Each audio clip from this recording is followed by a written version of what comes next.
Bismillahirrahmanirrahim. Assalamualaikum warahmatullahi wabarakatuh. Alhamdulillah hamdan katsiran thayyiban mubarakan fihi kama yuhibbu rabbuna wa yarda.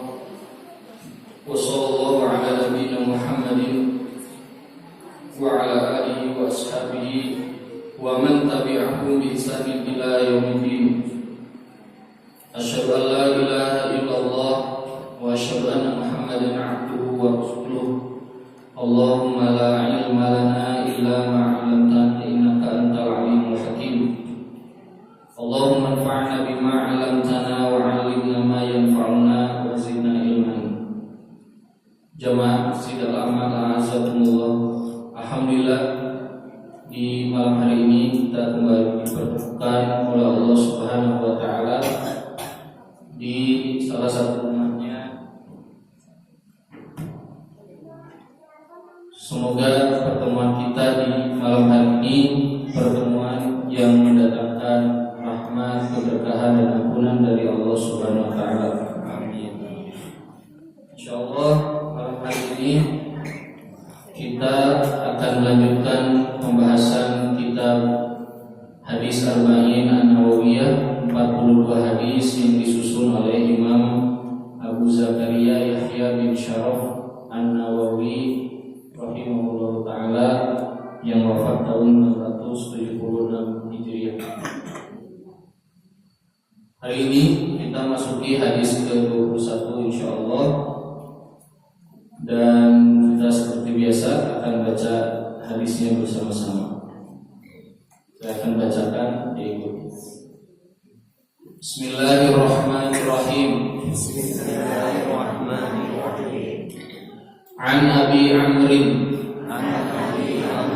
wa qila Abi Amrah Sufyan bin Abdillah radhiyallahu anhu qala qultu ya Rasulullah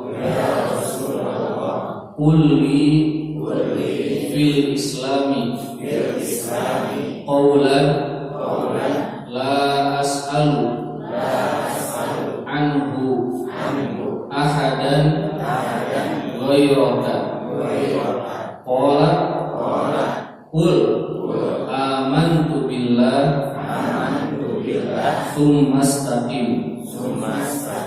Rawahul Muslim. Hadis ke-21. Kita berarti sudah di tengah-tengah kitab. Ini kesusul sama Masjid Bio Farma. Masjid Bio Farma baru mulai 3 bulan lalu, sekarang sudah hadis ke-23. Ngebut. Mereka udah pernah hatam dulu ya. Saya membina Masjid Bio Anwar Bio Farma itu dari 2016 sampai sekarang, berarti udah mau 9 tahun. Sekarang mengulang lagi hadis arba'in. Jadi ilmu mah gak boleh merasa bosan kalau diulang-ulang. Kata Allah, fadzakir wa dzakir inna fa'ati dzikra. Dalam surat Al-Hadid disebutkan, diberikan peringatan, sesungguhnya peringatan tanfa'ul mu'minin, bermanfaat bagi orang beriman. Hadis ke-21 ini dari Abi Amrin, katanya Abi Amr. Kok ada hadis katanya? Ini yang meriwayatkan hadisnya Imam Muslim, ragu-ragu Abi Amrin atau Abi Amr. Jadi kalau orang dulu mah jujur sekali, apa yang ada semuanya dijelaskan dengan terang benderang, jujur, tidak ada yang dirubah-rubah. Makanya mereka itu kalau ada kalimat yang ragu-ragu, mereka akan berusaha mencari dulu informasinya. Contoh, dulu ada seorang muhadis dari mazhab Maliki namanya Abu Dzar Al-Harwi Abu Dzar Al-Harawi ini perawi hadis, banyak hadis, ribuan meriwayatkan hadis. Tapi beliau ada satu hadis yang ragu-ragu. Ini kalimatnya akhbarona atau hadatsana, mengabarkan atau menceritakan. Cuma gara-gara itu aja ragu-ragu. Padahal apa bedanya akhbarona hadatsana? Komi orang mah enggak terus zaman dulu enggak, kalau ilmu agama dengan sangat teliti. Kata Abu Dzar, aku ragu-ragu ini kata kalimat yang menyambungkan riwayat ini apa? Akhbarona hadatsana qolali, ragu-ragu. Maka aku cari perawinya, semua perawi yang meriwayatkan hadis ini. Kata Abu Dzar Al-Harawi, hadis ini perawi-perawinya aku cari di seluruh dunia, keliling dunia, dan baru selesai ketemu semua perawinya setelah berkeliling dunia 40 tahun untuk satu hadis. 40 tahun untuk ngecek satu hadis. Jadi hadis itu menakjubkan. Kata orang-orang Orientalis, umat Islam itu umat yang sangat hebat. Mereka mempelajari kehidupan 500.000 manusia, profil kehidupan, biografi 500.000 manusia, untuk menjaga keaslian dan kesahihan perkataan Nabi mereka. Kata orang-orang non-Muslim. Jadi inilah keutamaan dari Islam. Nah, di sini sebutkan namanya Sufyan bin Abdillah.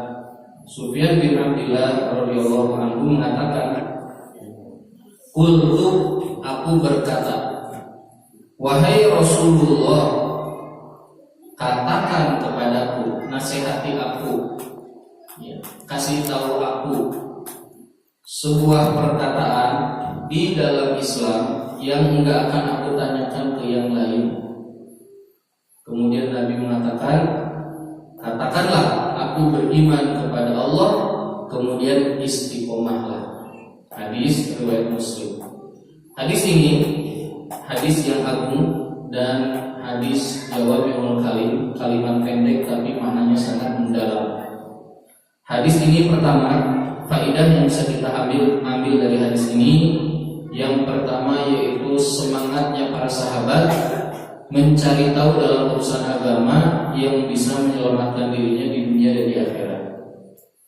Jadi sahabat itu sering nanya ke Nabi, ya Rasulullah, katakanlah, nasihatilah aku, beritahu aku berkaitan dengan urusan-urusan agama. Nah, kebalikan sama zaman kita hari ini. Orang banyak nanya kalau urusan dunia, kalau urusan agama malah sholatnya 3 puluh itu sholatnya. Ya. Nah, ini tertukar. Kenapa? Karena kalau umat dahulu itu mereka takut kalau ibadahnya tidak diterima oleh Allah SWT. Takut kalau nanti dihukum oleh Allah. Takut celaka di dunia dan di akhirat. Maka mereka sering bertanya. Nah, ini bentuk dari semangatnya para sahabat ridwanullah alaihim dalam mempelajari agama Islam. Sekarang bahkan banyak kaum muslimin yang gak peduli sholatnya benar apa enggak, terserah. Ada orang rajin ke masjid, Allahu Akbar, matanya ke atas, kiri, kanan. Dia nggak merasa salah, kenapa? Dia nggak belajar. Ada yang dia wudunya salah. Ada yang dia berdagang dengan cara yang tidak halal. Ada yang segala macam. Nah, ini semuanya karena kita itu sering tidak peduli dalam urusan agama. Dan kebanyakan di akhir zaman sekarang begitu, manusia lalai dalam urusan agama. Kemudian sahabat itu mereka mencari tahu kepada Nabi, minta nasihat dari Nabi, dan ini di antara sunnahnya para salafus saleh, minta nasihat ke orang lain. Jadi boleh minta nasihat ke teman, ke orang tua, ke guru. Kata Nabi, adinun nasihat.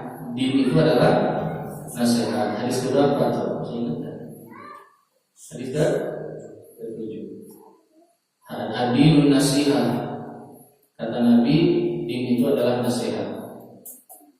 Qulna liman ya Rasulullah. Kata Nabi, lillahi wa malaikatihi wa kutubihi wa rusulihi wa a'immatil muslimina wa ammatihi. bihi, ya, untuk Allah, kitabnya, rasulnya, dan untuk para pemimpin kaum muslimin dan untuk seluruh umat Islam. Din ini nasihat. Jadi nasihat ini diperintahkan. Kata Nabi di dalam hadis sahih, hakul muslim ala muslim situl. Hak muslim di atas muslim pada muslim yang lainnya ada 6. Di antaranya kata Nabi, idza laqitahu fasallim alaihi. Kalau ketemu maka ucapkan salam.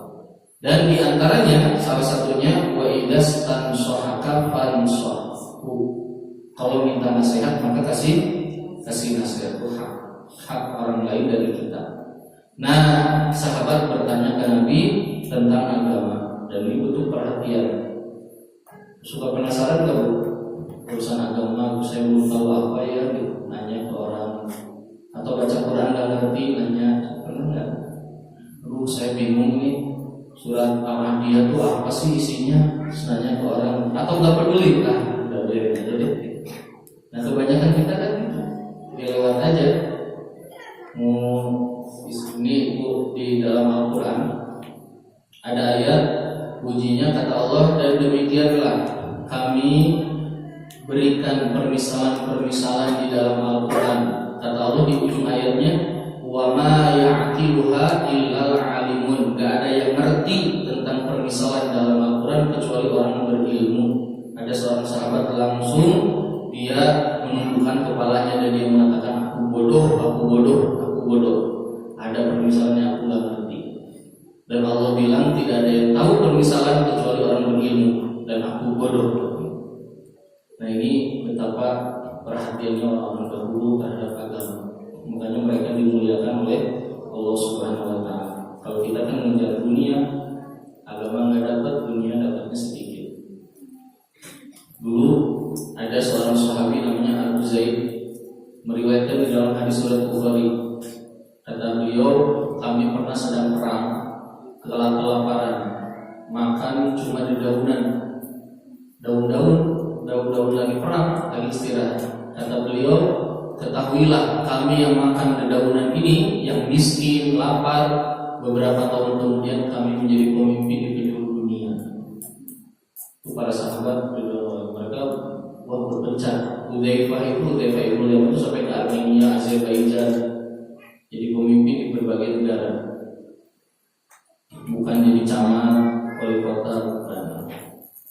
Nah, kata Nabi, kata sahabat, ya Rasulullah, katakan kepadaku sebuah perkataan dalam Islam. Maksudnya nasihati untukku sebuah nasihat dalam Islam yang aku enggak akan tanya kepada yang lain. Tidak akan aku tanyakan kepada yang lain. Sekarang saya mau bertanya ibu-ibu, bapak.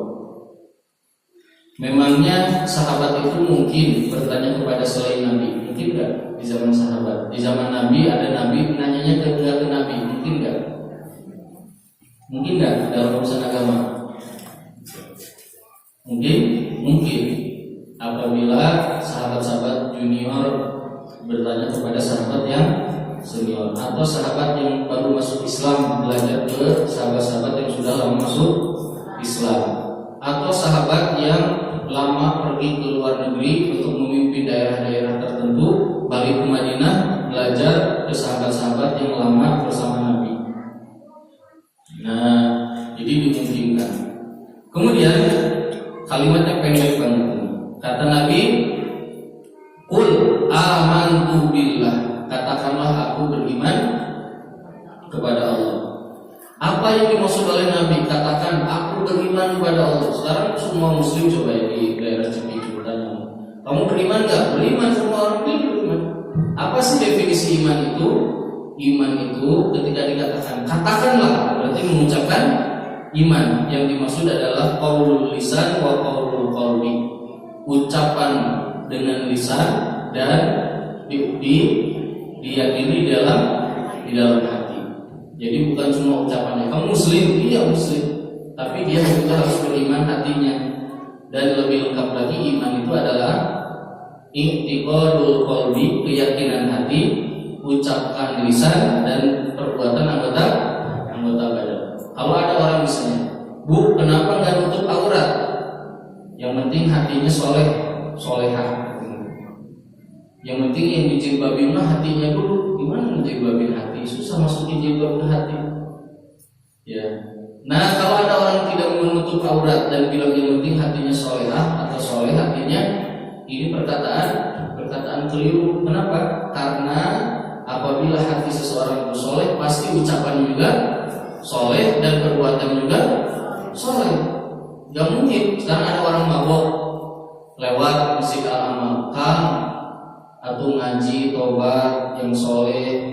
Ya hati saya mah soleh, tapi baru mabok. Percaya nggak?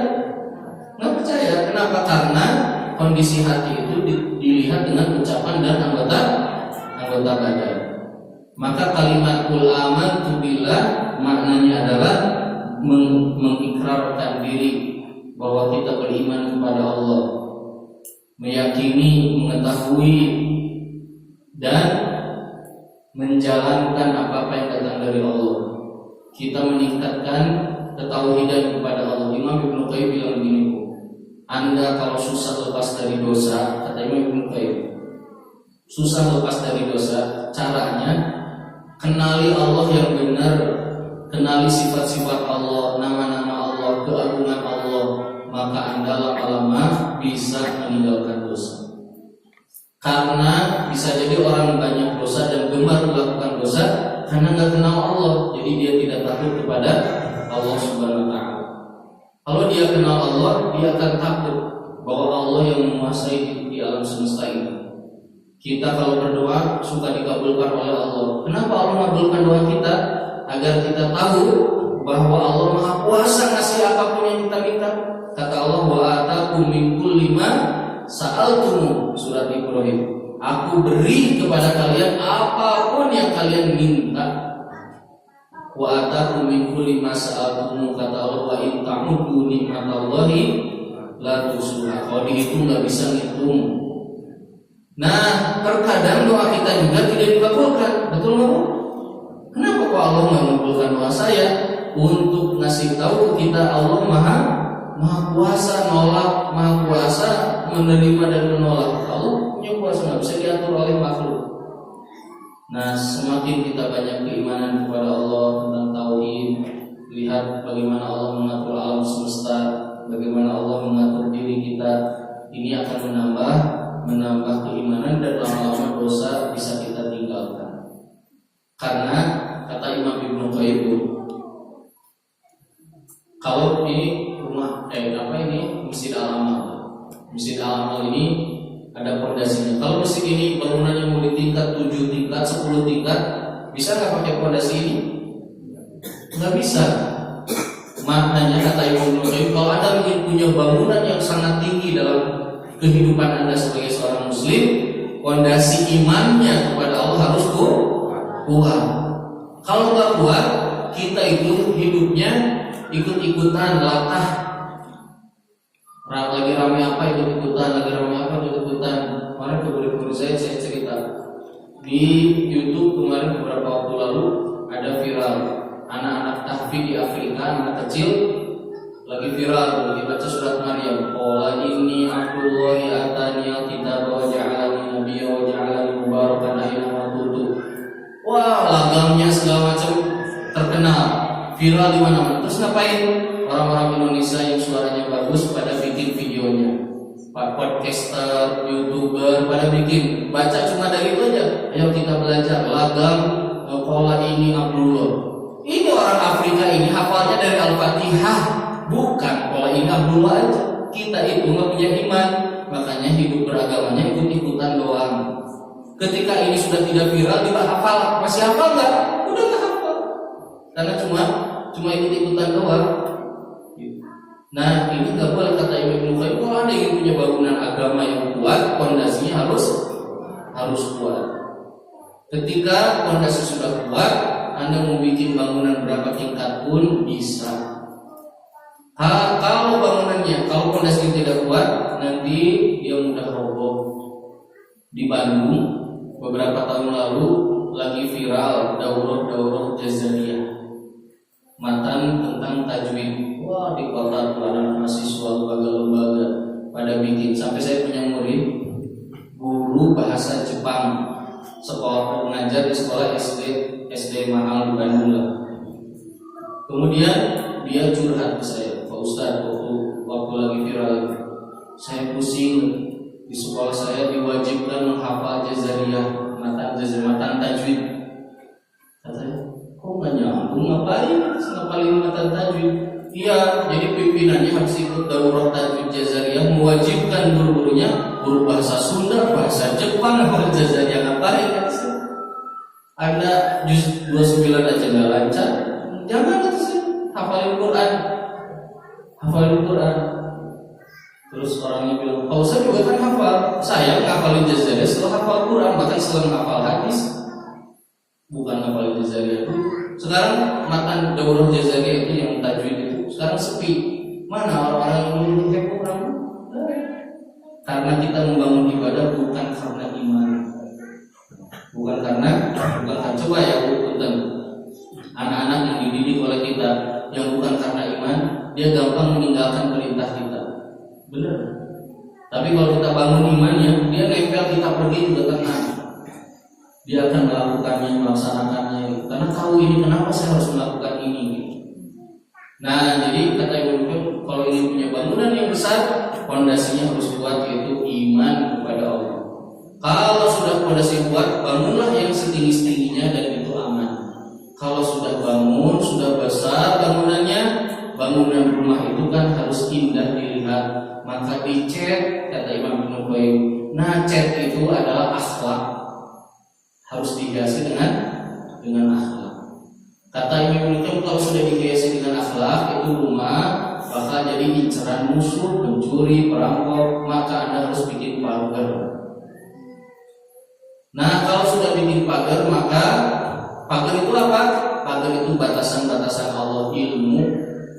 Kalau sudah bikin pagar, maka bikin gembok yang bagus, dikunci, sering-sering dijaga. Kenapa? Karena kalau lalai, setan bakal masuk. Kalau sudah masuk susah dikeluarinnya. Kata Imam Ibnu Qayyim, setan masuk lewat 3 pintu. Yang pertama lewat apa? Al-izdiyadu wal-ikthar, al-walisot, yaitu kali kita melakukan sesuatu yang melampaui batas. Makan harusnya 2 piring itu sudah maksimal, ini malah 4 piring. Nah, setan masuk. Mandi harusnya airnya mocotnya ya sedang, ini mocotnya dikencengin, setan masuk. Lagi sikat gigi kerannya nyalain, padahal nggak dipakai airnya. Nah, setan masuk. Pokoknya setiap sesuatu yang israf, yang berlebihan, setan bakal masuk. Tidur kalau normal enak, bangun segar. Coba tidurnya banyak, pusing nggak? Pusing. Begitu juga di dalam segala hal ini, kalau berlebihan. Bicara itu bagus, kalau kelewatan jadi tidak bagus. Orang banyak celaka gara-gara kelebihan bicara. Gara-gara kelebihan bicara. Nah, kata Imam Ibnu Qayyim, maka setiap diri kita harus tahu batasan dalam hidup. Ada batasan-batasan dalam amal, batasan-batasan dalam keseharian. Kita harus tahu. Coba misalnya naik kendaraan, naik motor di jalan, melewati marka jalan, kebut-kebutan, bisa nyelakain orang nggak? Nyelakain orang. Kenapa? Karena dia nggak tahu batasan. Lagi ngantri di lampu merah. Kalau di Indonesia tuh kalau lampu merah itu apa? Ngebut. Ya, kalau kuning, kalau di Indonesia kalau lampu merah masih maju ya. Lampu merah, kalau lampu kuning ngebut. Lampu hijau di kita kan jadi kayak gak berfungsi. Kalau udah merah tetap aja maju. Karena kadang nggak tahu batasan. Nah, jadi hidup ini harus tahu batasannya. Kata Allah, wala tusrifu innallaha la yuhibbul musrifin. Jangan berlebihan, jangan melampaui batas. Allah nggak suka dalam urusan Allah. Apa aja? Bicara, pergaulan, berpakaian, apa aja. Kalau berlebihan itu jadi gak enak gitu. Gak enak. Masakan juga coba aja. Garunya kelebihannya gak enak. Ya, kecapnya kelebihan. Kalau udah namanya kelebihan, itu jadi gak enak gitu. Nah, kalau kita kelebihan, setan masuk. masuk ke rumah kita, wah dirusak sama setan. Kata Imam Ibnu Qayyim, yang kedua pintu masuk setan yaitu adalah al-ghaflah, lalai. Manusia itu suka lalai, ditungguin kapan lalainya. Kapan? Ini kita ngaji udah hadis berapa ini? 21. Yang masih istiqomah alhamdulillah. Dari itu ditungguin sama setan, kapan lalainya. Nanti masuk setan. Makanya kata Imam Ibnu Qayyim, kita harus jaga-jaga terus. Warob itu berjaga terus. Matanya harus terbuka terus, jangan lalai. Kalau lalai setan masuk. Coba saya mau tanya, Nabi Adam itu kan di surga sama Hawa, ibunda kita semua. Di surga itu banyak makanan kan? Banyak kan, surga itu tempat segala ada. Kata Allah, fakula minha rabadan haitsu syi'tuma, makanlah hai Adam dan Hawa di surga ini apa aja yang kamu mau, yang kalian mau. Tapi satu pohon ini jangan dideketin. Bukan jangan dimakan, jangan didekati. Malah makan buah yang ini, padahal kan banyak buah. Nah, setan itu nungguin kapan Nabi Adam lalai, ditungguin. Itu setan. Nabi Adam di surga bisa digoda, apalagi kita di Cipicung. Ya. Jadi setan nungguin kita lalai. Saya suka bilang ke murid-murid saya yang ditahfidz, Anda mungkin masih kuat di 5 juz, setan enggak akan berhenti, ditungguin. Mungkin juz ke-7 lalai, mungkin di juz ke-10 lalai terus. Nah, maka kita harus sering sadar, ya, sering istighfar, sering bikin obat lalai itu banyak berdoa dan banyak berpikir. Banyak berdoa dan banyak berpikir. Nah, kalau yang ketiga pintu masuk setan adalah takalluf, berlebihan. Membebani diri tidak sesuai pada kekuatan diri. Ustaz, saya lebih semangat baca Quran, saya mau hatamin Quran sehari sekali hatam. Habis itu besoknya nggak baca Quran lagi setahun. Nanti gitu ya. Jadi jangan membebani dengan beban yang lebih. Kemudian kata Nabi, kul, katakanlah amantu billah tsummas taqi. Kemudian istiqomah. Apa arti istiqomah? Perhatikan ibu-ibu, bapak-bapak, ini bukan istilah Indonesia. Istiqomah di sini mana istilah syar'i, karena suka ketukar sama istilah Indonesia. Kalau orang Indonesia istiqomah apa artinya? Apa istiqomah? Apa? Konsisten. Nah, istiqomah bukan konsisten. Istiqomah itu berasal dari qoma yaqum. Istiqomah adalah terus-terusan berdiri di atas jalan Islam. Komitmen, sabar, konsisten. Jadi konsisten itu bagian kecil dari arti istiqomah. Dan istiqomah dikatakan istiqomah kalau berkaitan dengan agama Islam. Kata Allah, ihdinas siratal mustaqim. Apa siratal mustaqim? Islam. Jalan Islam. Para mufassir mengatakan siratal mustaqim tafsirnya cuma 2, Islam dan Al-Quran. Kata Nabi dalam hadis sahih, Allah memberikan permisalan Islam itu seperti jalan sirat, jalan yang lurus, dan kiri kanannya ada pagar, ada pembatas jalan. Dan di setiap pinggir-pinggir itu suka ada pintu-pintu yang terbuka. Di ujung jalan ada yang manggil-manggil, ayo sini. Di sebelah sini di depan ada yang ngedorong-dorong, ayo lurus terus, belok, lurus terus. Kata Nabi, jalan lurus ini Islam. Pembatas jalan itu batasan Allah. Pintu-pintu yang terbuka, pagar-pagar yang terbukanya itu adalah perkara-perkara yang Allah haramkan. Pengennya tuh belok dulu kita itu, nggak boleh. Nah, yang manggil-manggil di depan sana yaitu adalah hati kecil kita. Dan yang dorong dari sini yaitu Al-Quran. Nah, jadi sirat al-mustaqim arti Jadi istiqomah itu kaitannya dengan Islam. Nah, beda kalau istilah Indonesia. Istilah Indonesia mah jadi umum betul nggak Bu? Ada orang lagi lari, yang istiqomah larinya ya. Ada orang lagi main layang-layang, perlu istiqomah bisa kita main layangan. Nah, nggak ada hubungannya istiqomah sama layangan. Ya, atau main japati itu ini istiqomah membawa pagi. Nah, nggak ada urusannya japati sama main japati sama istiqomah. Istiqomah itu definisinya adalah berdiri tegak di atas Islam. Nah, konsisten itu bagian dari makna istiqomah. Bagian dari makna istiqomah. Ya bisa dikatakan karena istilah kayak gini bukan ya. Misalnya silaturahim. Silaturahim kalau bahasa Arab artinya adalah hubungan yang ada darah. Nah, di kita mah saya pernah waktu jadi pembina forum warga. Halal bihalal, silaturahim warga kompleks. Saya bilang, emang orang itu sadar yang mana saya pikir. Ini mah bukan Pak Ustaz, silaturahim KBBI gitu. Kalau di KBBI memang beda, ya di Kamus Bahasa Indonesia. Jadi suka banyak istilah Arab dipakai oleh bahasa Indonesia. Nah, kata Nabi, kalau sudah bilang aku beriman, kemudian istiqomah. Terus-terusan berada di atas agama Islam. Susah enggak? Ya, susah sekali. Lama prosesnya. Mana buktinya? Suatu hari Nabi ditanya oleh Umar bin Khattab. Kata Umar, "Syibta ya Rasulullah, engkau beruban ya Rasulullah?" Itu ada ubannya. Uban Rasulullah berapa? Ada yang tahu?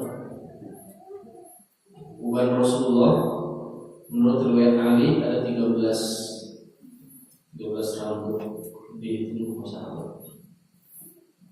Kata Umar, beruban kau ya Rasulullah. Kata Rasulullah, syayyabat ibudun wa akhwatuha. Aku beruban gara-gara turun surat Hud dan teman-temannya. Di surat Hud ada perintah istiqomah yang berbunyi fastaqim kama umirta wa man taba ma'ak. Jadi istiqomah itu berat. Urusan dunia aja tadi konsisten berat. Konsisten lari berat gak Pak? Ulah lari atau main futsal konsisten berat. Ya apalagi urusan agama. Gitu. Maka kata Nabi, aku berubah nih mikirin perintah itu berat perintah itu. Sehingga kalau ibu-ibu bapak lihat setiap kata perintah istiqomah selalu dikasih kata sambungnya summa. Kata Allah, innal ladzina qalu rabbuna Allahu tsumma istaqamu. Di hadis ini qul amantu billah tsumma istaqim. Tsumma itu kata sambung yang perlu proses, ada jangka waktu yang panjang. Enggak bisa baru belajar hadis pengen saya pengen ganti 20 hadis pengen Sahih Bukhari. Jangan, nanti enggak istiqomah. Kenapa? Karena perlu proses. Ada santri datang ke saya, Ustaz, saya baru mau mulai menghafal. Bagusnya dari mana? Kalau belum pernah sama sekali, dari belakang aja, juz amma dulu. Saya mau menghafal dulu langsung ke Ustaz. Siap sabar? Siap. Saya sering sih ngapalin Al-Baqarah, alif lam mim dzalikal kitabul la raiba. Hafalah Ustaz itu. Padahal hafalnya yang salah ulai ka'lam dan mirul walakum. Ngapalinlah 1 juz berhasil, masuk juz 2, masuk ayat-ayat Allah indah, ya, tentang menyusui. Ustaz capek ini mah pulang balik. Soalnya Ustaz kayaknya saya nggak mau hafal lagi. Iya, ya, perlu proses. Maka kata Nabi, "Tsumastaqim." Kalau sudah bilang aku beriman, istiqomah dengan berproses, dengan berproses. Gimana caranya? Kaidahnya ada di surat Hud. Kata Allah, fastaqim kama umirta. Yang pertama, kalau Anda mau istiqomah, ketahui perintah-perintah Allah apa aja, dan ketahui keagungan keutamaan dari perintah Allah. Dan istiqomah itu bukan perkara yang mudah. Bukan perkara yang mudah. Istiqomah dalam urusan ibadah ini perkara yang berat. Setan gak akan berhenti menggoda kita. Istiqomah untuk menghafal Quran, untuk ngaji, duduk di masjid, datang ke masjid, ini bukan perkara mudah. Syaitan itu ganggu kita dari semenjak kita coba sholat subuh, dari semenjak mau bangun udah diganggu, diapain? Dikencingin telinga kita. Ya, orang yang gak dengar adzan kata Nabi, telinganya lagi menjadi comberan. Nah, udah berhasil bangun, berdoa, ya, berhasil bangun. Setelah bangun digoda lagi sama syaitan itu di jalan. Sampai ke masjid digoda lagi terus begitu. Istiqomah itu kan setan udah pernah berikrar di hadapan Allah. Kata syaitan, kata iblis, aku bersumpah akan sesatkan manusia dengan cara apapun. Aku akan datang ke mereka kanan kiri depan belakang. Jadi kita ini nggak akan dibiarkan. Di pengajian aja setan gerak tinggi sini lagi kerja Pak. Setan menggoda kita. Nah, maka yang pertama harus tahu dulu apa sih yang Allah perintahkan dan apa yang Allah larang. Kata Imam Ibnu Qayyim, cara sukses istiqomah itu satu, ketahui perintah Allah apa aja. Yang kedua, ketahui cara melakukan perintah Allah. Cuma tahu doang, nggak tahu caranya ya nggak akan bisa. Yang ketiga, lakukanlah perintah itu satu persatu. Yang keempat, ketahui larangan Allah apa aja. Yang keempat, kebalikan dari yang tadi. Yang kelima, ketahui cara meninggalkan, menjauhi larangan Allah. Kalau sudah tahu, ya itu riba itu nggak boleh. Harus tahu riba itu apa dan gimana cara menjauhi riba. Yang keenam, melangkah memulai untuk menjauhi apa yang Allah larang. Itu yang pertama ya, cara istiqomah. Yang kedua, kata Allah, fastaqim kama umirta wa man taba ma'aka. Istiqomah nggak bisa sendirian, harus bersama dengan orang-orang yang beriman, harus bersama orang-orang soleh. Makanya kata Imam Syafi'i ketika dinasihati oleh gurunya Imam Waqi, kalau Anda ingin dapat ilmu, di antara nasihatnya ada 6. Yang terakhir yaitu yang kelima yaitu wasuhbatu ustad, harus berteman dengan guru, nggak bisa pintar sendirian. Istiqomah juga nggak bisa sendirian, godaannya banyak. Nabi Musa mau disuruh dakwah oleh Allah, kata Allah, idhab anta idhab ila fir'auna innahu tagha. Pergilah ke Fir'aun. Fir'aun itu berbuat melampaui batas. Kemudian Nabi Musa berdoa, qala rabbi shrah li sadri wa yassir li amri wahlul 'uqdatam min lisani yafqahu qawli. Yang berikutnya doanya apa? Yang berikutnya waj'al li waziran min ahli. Allah kasih partner, aku enggak bisa sendirian. Istiqomah enggak bisa sendirian. Harus punya partner, bersama-sama dengan orang-orang yang soleh. Pak, kalau ingin baik ya bersama-sama orang baik. Kalau Bapak sering gaul dengan orang penjual parfum, bakal bau parfum. Saya dulu pernah nitip ternak, punya ternak kecil-kecilan, terus dan nitip ternak sapi waktu di Tasik. Sering ke sapi kalau ke kandang. Kalau hari Rabu suka ada pasar sapi di Manjaya. Itu sejauh Barat ada ke situ jualan. Saya suka ke situ. Ya, kalau ke rumah ketemu ibu saya, si Abah Rabu. Ini ada gaul nabi sarang tukang sapi jadi kandang bau. Manusia itu akan terpengaruh dengan siapa yang ada di sekitarnya. Jadi kalau ingin istiqomah maka beserta orang-orang yang istiqomah, yang soleh. Jangan bergaul dengan orang yang atau jangan mendekati orang-orang yang jauh dari iman. Mana dalilnya? Nah, surat Al-Kahfi. Ketika Allah menjelaskan kenapa kok Ashabul Kahfi bisa istiqomah sampai ditidurkan oleh Allah 309 tahun. Kata Allah, wasbir, kuncinya wasbir nafsaka, sabarlah dirimu. Ma'alladina, berserta orang-orang yang berdakwah menyuruh kepada Allah. Jadi sabar terus sama mereka. Kata Allah, wala ta'du 'ainaka 'anhum turidu zinatal hayatid dunya. Mata kamu jangan berpaling dari mereka. Walaupun berantem enggak usah berpaling. Kan ayeuna orang banyak pemi pasya di masjid terus alif ka masjid deui itu supaya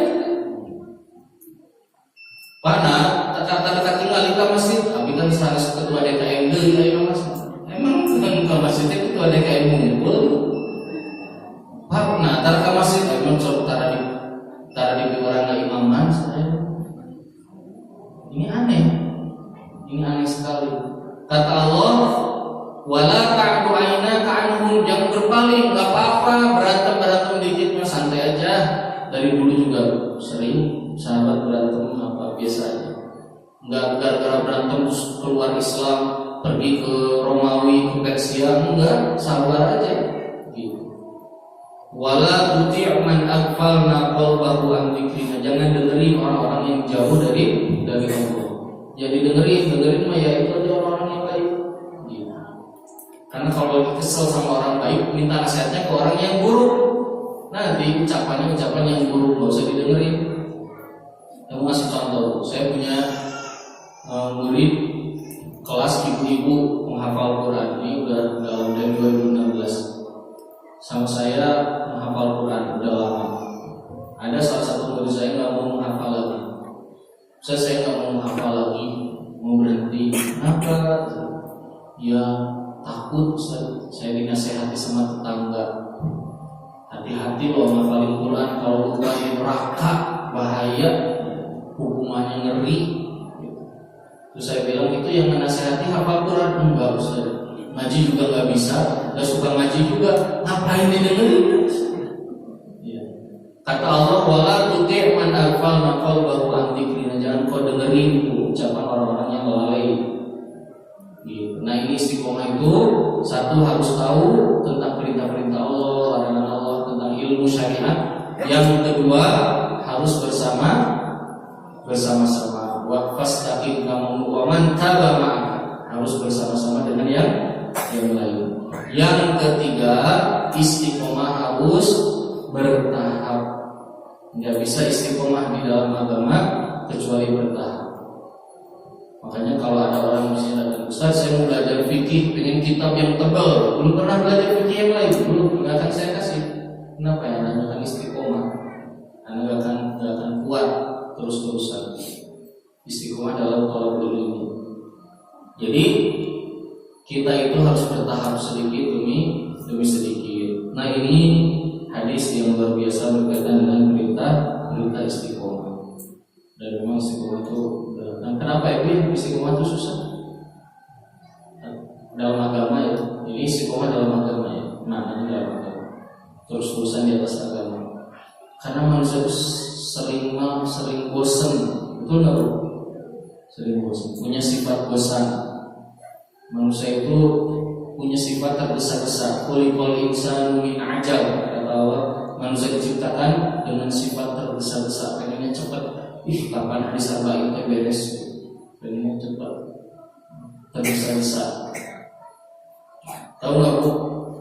Sahabat Nabi Umar bin Khattab kata putranya Abdullah bin Umar, ayah aku hatam surat Al-Baqarah 12 tahun. 12 tahun baru hatam Al-Baqarah. Maksudnya hatam itu bukan baca, hatam menghafal, hatam memahami tafsirnya 12 tahun. Kurang ngawas 12 tahun aku terus kamarana ya. Beres 12 tahun. Nah ini perintah tentang istiqomah. Mari kita praktekkan keseharian kita dan jaga rumah kita ya, rumah agama kita di dalam diri kita yang adanya di sini di hati dijaga ya, dihiasi dengan akhlak, kunci gemboknya harus yang bagus, yang paling kuat dan harus dijaga terus ya, nggak boleh lalai karena setan akan masuk. Pondasinya dikuatkan terus dengan memahami tauhid, akidah, memahami keimanan. Karena hidup ini tuh sebetulnya hidup ini tuh ya hidup mah santai aja. Maksudnya itu saya suka bingung ya, karena misalnya gini, wah saya tuh stres gitu. Kan hidupnya biasa-biasa aja gitu. Pertama gini, kalau ada dikasih nikmat sama Allah ya tinggal bersyukur. Kalau dikasih ujian sama Allah tinggal bersabar. Kalau dikasih alhamdulillah. alhamdulillah. Nggak dikasih sudah takdirnya, makanya nggak dapat. Kalau berbuat salah cepat-cepat istighfar. Kata Nabi di hadis sebelumnya, hadis berapa? Hadis sebelumnya kata Nabi, wa'lam annal ummata law ijtama'at ala ayyan, hadis berapa itu? 19. Ala ayyan fa'uka lam yanfa'uka illa bi syai'in qad katabahu Allahu lak. Ketahuilah sesungguhnya orang-orang kalau pengen ngasih kebaikan sama kamu, ngasih duit, ngasih jabatan, ngasih apa aja, kalau nggak Allah izinkan nggak akan terjadi. Kalau nggak Allah izinkan nggak akan terjadi. Jadi dia santai aja gitu. Kalau terjadi mungkin untuk meningkatkan kualitas iman kita, menghapus dosa kita gitu. Nah itu konsep hidup seperti itu. Baik, satu lagi ya, hadis ke-22. Ini hadisnya masih sama kayak hadis yang tadi, semangatnya sahabat dalam talabul ilmi. Saya akan bacakan itu. Sekarang jam 9:08. Kalau di mana tuh di Amrobi itu sampai jam berapa? Kemarin jam 9 ya? Jam 9. Kalau mau ditutup kayaknya bisa jam 10. Bismillahirrahmanirrahim. An Abi Abdillah Jabir bin Abdillah Al-Ansari radhiyallahu anhu anna rajulan sa'alan nabiyya sallallahu alaihi wasallam faqala ara'aita idza shallaitul maktubat wa sumtu ramadan wa ahlaltul halal wa harramtul haram wa lam azid ala dzalika syai'an adkhulul jannah qala na'am. Rawahu Muslim.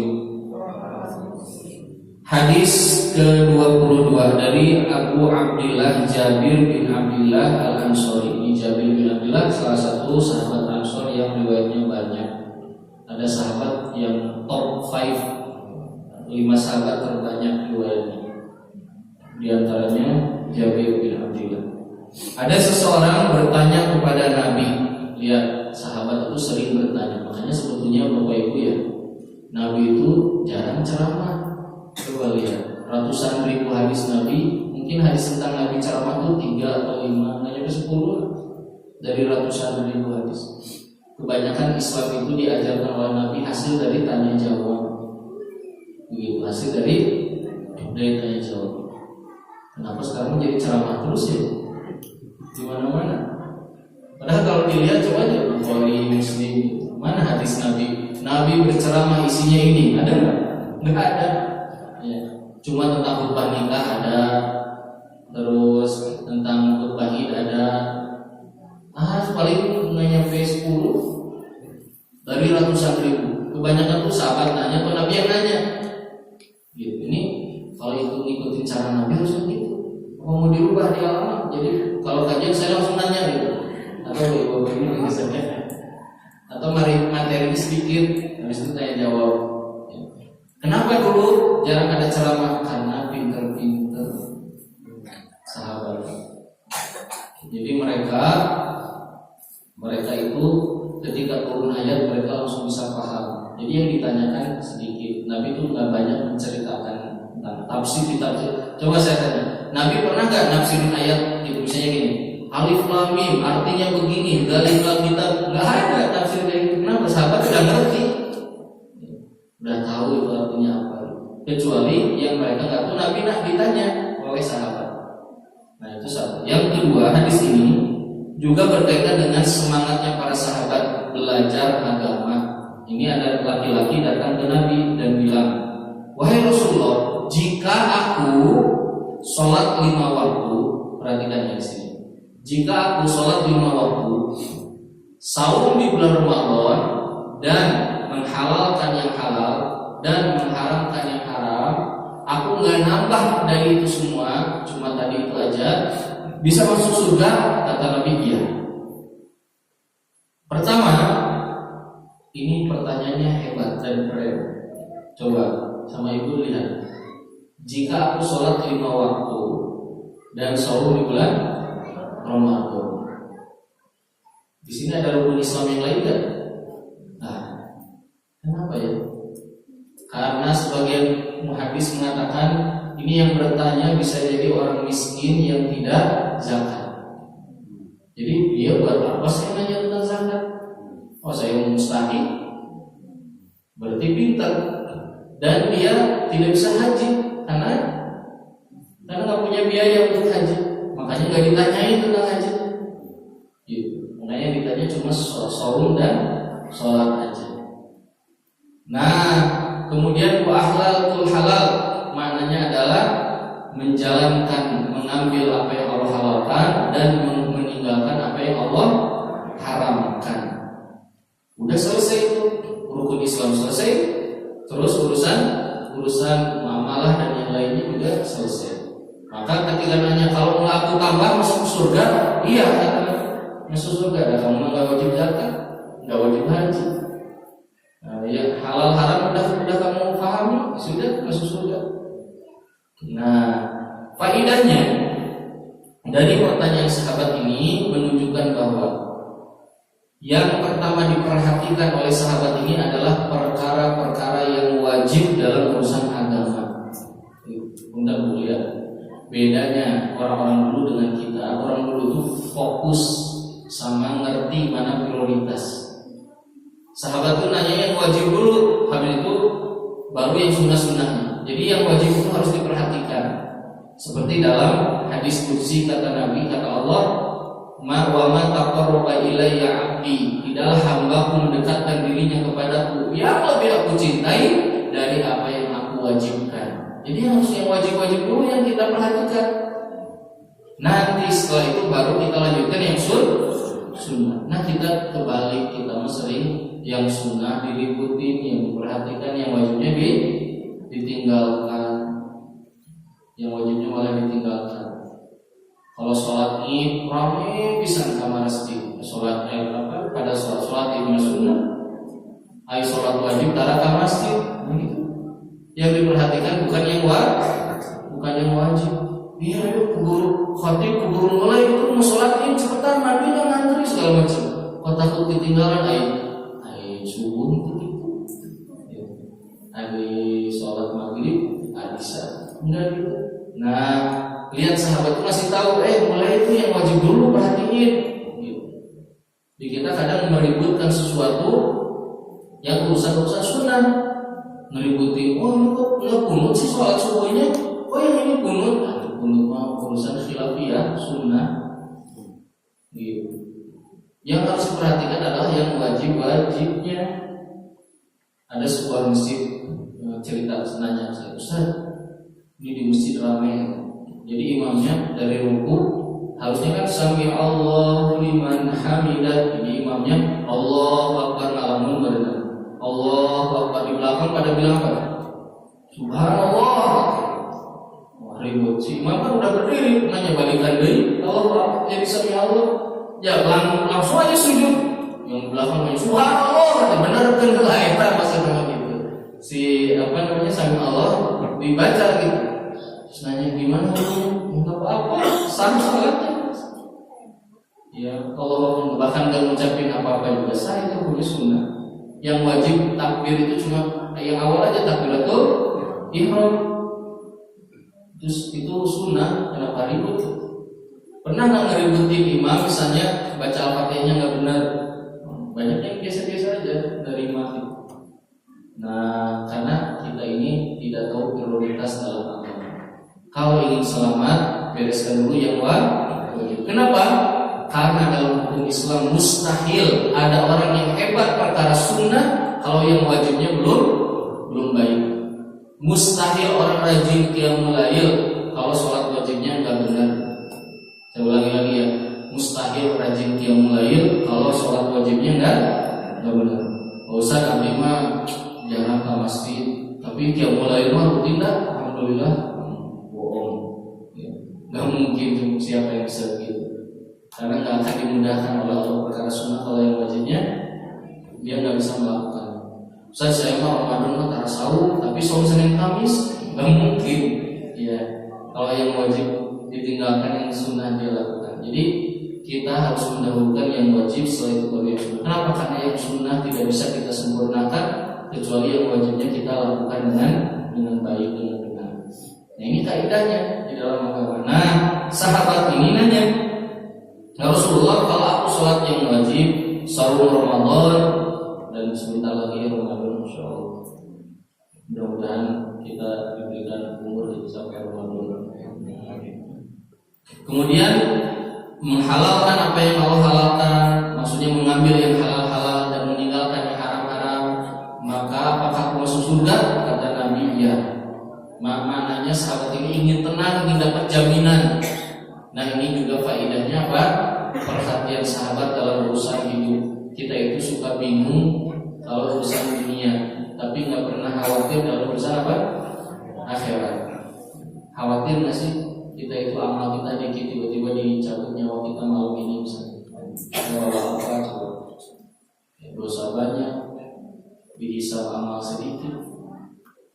Tapi kita sering-seringnya khawatir dalam urusan dunia. Aduh, gimana uang dikit lagi? Ya aduh, gimana nih? Beras, telur, segala macam urusannya dunia terus. Dunia itu tidak boleh dilupakan, kata Allah, wala tansa nasibaka minad dunya. Tapi prioritas kita ya akhirat. Nah, sahabat ini bertanya untuk memastikan dirinya, saya beneran bisa masuk surga? Iya. Tenang sahabat. Ada sahabat Ansor nanya, ya Rasulullah, kapan hari kiamat? Kata Nabi, apa yang udah kamu siapin? Nanya-nanya hari kiamat. Kata sahabat, ya Rasulullah, aku amalnya dikit, bukan yang rajin qiyamul lail, rajin baca Quran, tapi aku cinta sama engkau ya Rasulullah. Gimana tuh ya Rasulullah? Kata Nabi, an-nasu ma'aman ahad. Nanti manusia itu akan dikumpulkan di hari kiamat dengan yang dia cintai di dunia. Langsung sahabatnya, Allahu Akbar, senang. Jadi mereka itu sering memastikan ini apa yang bisa menyelamatkan kita. Makanya Bapak Ibu ya, yang bekal yang paling hebat yang bisa kita siapkan, yang pertama adalah amal jariah. Amal-amal kita yang pahalanya terus mengalir. Misalnya dakwah, membangunkan masjid. Ini namanya amal jariah. Amal apa aja? Amal yang pahalanya terus mengalir. Yang kedua yaitu adalah ilmu yang dimanfaatkan oleh orang lain. Yang kalau ini Imam Nawawi udah meninggal tahun berapa? 676 Hijriah. Ilmunya dibahas di Cipicung, padahal beliau orang Syam, ya orang Suriah. Lihat ilmunya dipelajari, ini namanya ilmu yang bermanfaat. Yang paling penting dari itu apa? Anak keturunan, karena akan terus-terusan. Kita harus jaga anak. Jadi gini, pastikan pas meninggal itu anak kita sudah dalam keadaan siap. Kalaupun enggak, ada pusaka atau nasihat yang kita siapkan untuk berkelahi. Kayak yang pernah ditulis oleh Imam Al-Baji terkait nasihat untuk anaknya. Imam Al-Baji nulis, wahai anakku, anaknya masih bayi, 2 anak. Wahai anakku, ini nasihat dari ayah untuk kalian, bekal hidup kalian. Kalian masih kecil, tapi ayah nggak tahu umur ayah akan sampai mana. Kalau ayah keburu meninggal, buku ini semoga menjadi argumentasi bagi ayah nanti di hari kiamat. Bekal bagi kamu melanjutkan amal kebaikan dari ayah. Terus kata beliau, jika ayah punya umur sampai kamu dewasa, ayah akan tambah ilmunya, akan ayah ajari yang lainnya. Terus dia langsung ngajarin. Yang pertama, wahai anakku, begini-begini. yang kedua wahai anakku, yang ketiga itu jadi satu bukunya sekarang dipelajari di berbagai kampus di Timur Tengah. Yang nulisnya ulama abad ketiga, udah meninggal 1100 tahun yang lalu. Bukunya sekarang jadi buku pelajaran Fakultas Pendidikan Islam. Hebat bukunya, luar biasa. Ya, nah kita punya bekal. Jadi nyiapin anak itu saham kita. Karena kalau kita meninggal, anak kita disiapkan untuk nanti nyiapin lagi keturunannya, sehingga nanti terus nanti ketemu di badan masyarakat tuh, wah ini keturunan cucu saya, cicit saya, terus harapan itu udah jangan waring dan seterusnya, panjang gitu, saroleh sadaya anak kering surga, masya Allah. Nah itu yang kita siapkan, itu modal kita nanti di hari kiamat.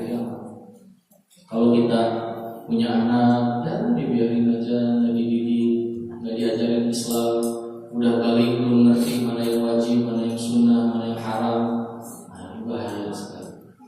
Ya. Nah ini hadis yang luar biasa dari hadis riwayat Muslim yang berkaitan dengan semangatnya para sahabat memastikan dirinya selamat nanti di hari kiamat.